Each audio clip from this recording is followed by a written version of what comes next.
তোমাদের first year পার হয়ে গেছে, কিন্তু সেকেন্ড ইয়ারেও তোমার এখনো আগের মতোই তোমার সিমটমসগুলো আছে, তাই না?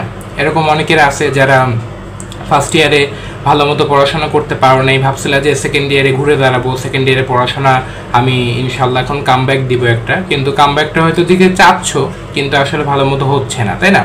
তো এটা তোমাকে বোঝার জন্য আমি তোমাকে একটা ডায়াগ্রাম এখন একে দেখাবো, এটা তুমি ভালো মতো বুঝলে আশা করি বুঝবা যে তোমার সমস্যাটা এক্স্যাক্টলি কোথায়, বুঝছো? এখন তোমার সমস্যা ফাইন্ড আউট করা জরুরি, বুঝছো?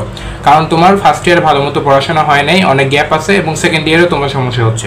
তো আসলে দেখো, তোমাকে বলি যে আসলে তোমার অ্যাকচুয়ালি প্রবলেমটা কোথায়, হ্যাঁ, এটা বুঝো আগে ভালো করে। তোমার প্রবলেম হলো তুমি প্রথমত দেখো নিয়মিত তুমি ভালো মতো পড়তেছো না।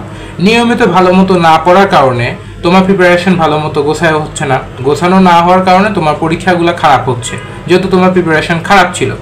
তো পরীক্ষা খারাপ হওয়ার কারণে তুমি যখন দেখতেছো পরীক্ষা ভালো হচ্ছে না, এটা নিয়ে তুমি হতাশ হয়ে যাচ্ছ, এই জন্য তোমার কিছুটা পরিমাণে সময় চলে যাচ্ছে। তুমি দেখতেছো যে আমার ফার্স্ট ইয়ারের সময় 8-9 মাস 10 মাস সময় চলে গেল, আবার সেকেন্ড ইয়ারেও পরীক্ষা খারাপ হচ্ছে, শুরুর দিকে এসে ভালো মতো পড়া হচ্ছে না, এখানেও সময় চলে যাচ্ছে, সামনে টেস্ট পরীক্ষা।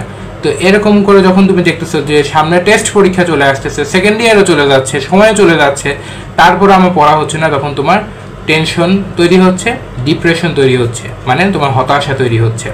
তো এই যে সাইকেলটা, হ্যাঁ, যে তোমার নিয়মিত না পড়ার কারণে পরীক্ষা খারাপ হওয়া, সেখান থেকে সময় চলে যাওয়ার কারণে টেনশন হওয়া, তারপরে আবার টেনশন সময় কাটতে কাটতে পড়া না হওয়া, এরকম করে না তোমার একটা বলতে গেলে ভিসিয়াস সাইকেলের মধ্যে তুমি পড়ে গেছো, বুঝছো?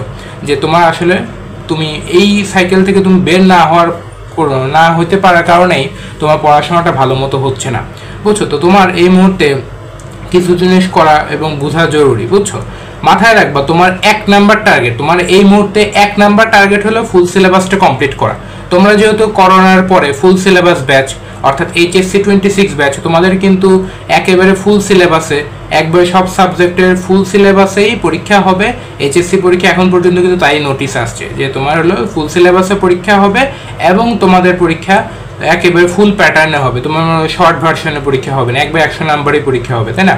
তো তোমাদের এই মুহূর্তে সবার আগে টার্গেট হলো ফুল সিলেবাসটা ভালো মতো শেষ করা, এটা তোমাকে খুব ভালো মতো মাথায় নিয়ে রাখতে হবে। এবং একটা কথা মাথায় রাখবা, তোমার সেকেন্ড ইয়ারে তোমার কিন্তু দুইটা দায়িত্ব, একটা হলো গ্যাপ ফিল আপ করা, ফার্স্ট ইয়ারে যেগুলো গ্যাপ দিয়ে আসছো, আর যেগুলো নতুন পড়া অর্থাৎ সেকেন্ড ইয়ারে পড়া যেগুলো আছে সেগুলো কিন্তু পড়া। তো তোমার সেকেন্ড ইয়ারে কিন্তু দুইটা লক্ষ্য। তো প্রথম কাজ হবে, আমি বলি এই দুইটা কাজের মধ্যে তোমার প্রথম কাজ কোনটা হবে আমি বলি, সেটা হলো যে তোমার সেকেন্ড ইয়ারে পড়াটা ভালো মতো আগে শেষ করা। কলেজের সাথে সাথে সেকেন্ড ইয়ারে পড়া যা আছে না, সেই সেকেন্ড ইয়ারে পড়াগুলো আগে ভালো মতো পড়ো, যেগুলো নতুন নতুন চ্যাপ্টার আছে সেগুলো আগে ভালো মতো শেষ করে ফেলো। এগুলো আগে ভালো মতো কমপ্লিট করে ফেললে দেখবা যে সেকেন্ড ইয়ারটা হয়ে যাচ্ছে, বুঝছো? এটা তোমাকে আমি এর আগের ভিডিওগুলো তো বলছিলাম যে তোমরা ফার্স্ট ইয়ারে গ্যাপ কিভাবে কাটায় সেকেন্ড ইয়ারে উঠবা, তো ওগুলা যদি মন চায় দেখে আসতে পারো, আর নিজেও এগুলো যদি একটু প্ল্যানিং করো, চিন্তা ভাবনা করে অ্যান্সার তোমার কাছে চলে আসবে, বুঝছো? তো ফার্স্ট কাজ তোমার সেকেন্ড ইয়ারের পড়াগুলো শেষ করা, এরপরে তুমি টেস্ট পরীক্ষার 1 মাস 1.5 মাস আগে যদি টাইম পাও তাহলে তোমার গ্যাপগুলো পড়া, বুঝছো? এটা মাথায় রাখবা। আরেকটা জিনিস ভালো মতো বুঝবা যে বড় চ্যাপ্টার আর ছোট চ্যাপ্টারের মধ্যে কিন্তু একটা পার্থক্য আছে, এই পার্থক্যটা বোঝা দরকার। যেরকম আমি তোমার ধরে নাও যে আমি তোমার বোটানি দিয়ে একটা কথা বুঝাই, হ্যাঁ, তো বোটানিতে অর্থাৎ বায়োলজি ফার্স্ট পেপারে তুমি দেখবা যে অণুজীব চ্যাপ্টার আর নগ্নবীজি ও আবৃতবীজি উদ্ভিদ, এই চ্যাপ্টারটার মধ্যে কিন্তু বিশাল পার্থক্য আছে। নগ্নবীজি আবৃতবীজি উদ্ভিদ কিন্তু খুবই ছোট একটা চ্যাপ্টার, কয়েকটা কন্টেন্ট আছে, খুব বেশি কিন্তু টপিক নাই। আর অণুজীব চ্যাপ্টারে কিন্তু অনেক কিছু আছে, ভাইরাস, ব্যাকটেরিয়া, ম্যালেরিয়া, তারপরে এর মধ্যে প্রচুর ইনফরমেশন, বিভিন্ন প্রকারভেদ, তাই না, এগুলো কাজ, তারপরে তোমার আরো অন্যান্য উপকারী অপকারী দিক, আরো বিভিন্ন বিষয় আছে, প্রচুর ইনফরমেশন আছে। তো চ্যাপ্টারটা কিন্তু বড়। তো অণুজীব চ্যাপ্টার পড়তে যতটা কমপ্লেক্সিটি তোমাকে ফেস করতে হবে, তোমায় কিন্তু নগ্নবীজি আবৃতবীজি উদ্ভিদ পড়তে অতটা কমপ্লেক্সিটি ফেস করতে হবে না।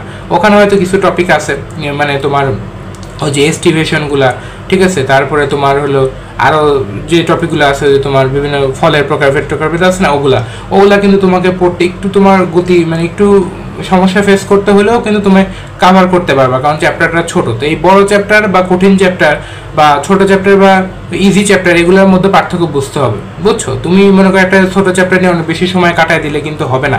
তো এরকম করে যে বড় চ্যাপ্টার ছোট চ্যাপ্টার আছে সেগুলা তুমি ফাইন্ড আউট করো। অলরেডিও তুমি বুঝছো ফার্স্ট ইয়ারে এগুলোর সময় পার করে গেছো, তো সেই অনুযায়ী ছোট চ্যাপ্টারগুলো তাড়াতাড়ি শেষ করে ফেলতে পারো। তুমি যদি মনে করো তোমার কলেজের সাথে যদি সামঞ্জস্যপূর্ণ হয়, কিংবা তোমার যদি ছোট চ্যাপ্টারগুলো আগে শেষ করতে পারলে ভালো, তাহলে দেখবে প্রেশার কমে যাবে।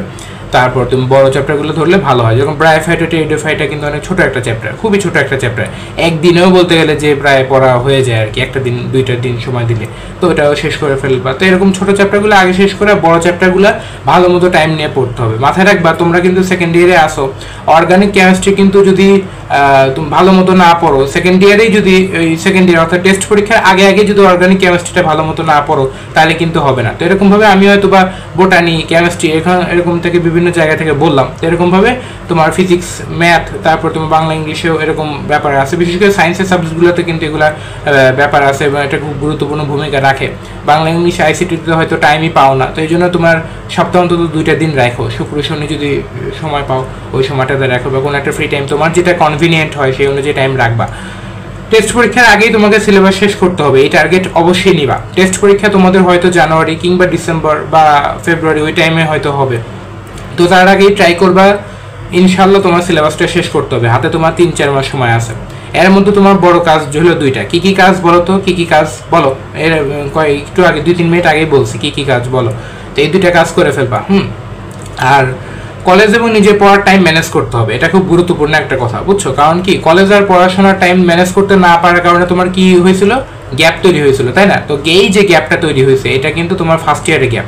তো এই ফার্স্ট ইয়ারের গ্যাপটা তুমি যদি আবার বাড়াইতে না চাও, অর্থাৎ সেকেন্ড ইয়ারে এসে যদি গ্যাপ তৈরি করতে না চাও, তাহলে কলেজ এবং নিজের টাইম ম্যানেজ করতে হবে। কলেজ এবং নিজের টাইম কেমনে ম্যানেজ করবে এটা নিয়ে আগে ভিডিও দিয়ে আসছি, তারপর তুমি নিজের মতো প্ল্যান করলে এটা চিন্তা ভাবনা করতে পারবে। আর আমার ভিডিও চাইলে দেখে আসতে পারো। তো তোমাদের আর কোনো যদি সমস্যা থাকে, অলরেডি সেকেন্ড ইয়ারে যাচ্ছ, তোমাদের হয়তো সামনে অ্যাডমিশন, তারপরে তোমার হয়তো পার্সোনাল রিলেশনশিপ হয়তো আছে, বা পড়াশোনা সংক্রান্ত অনেক সমস্যা আছে, অনেকে হোস্টেলে থাকো, অনেকে হয়তো বাড়ি ছেড়ে হয়তো দূরে কোথাও একা একা পড়াশোনার জন্য থাকো, সামনে তোমার অ্যাডমিশন, সামনে তোমার এইচএসসি পরীক্ষা, সামনে তোমার কলেজের পরীক্ষা, তো সব কিছু মিলে নিজে তুমি যদি একা ফিল না করো, এই জন্য তোমাকে গাইড করার জন্য, মেন্টর করার জন্য, সাহায্য করার জন্য আমি আসি।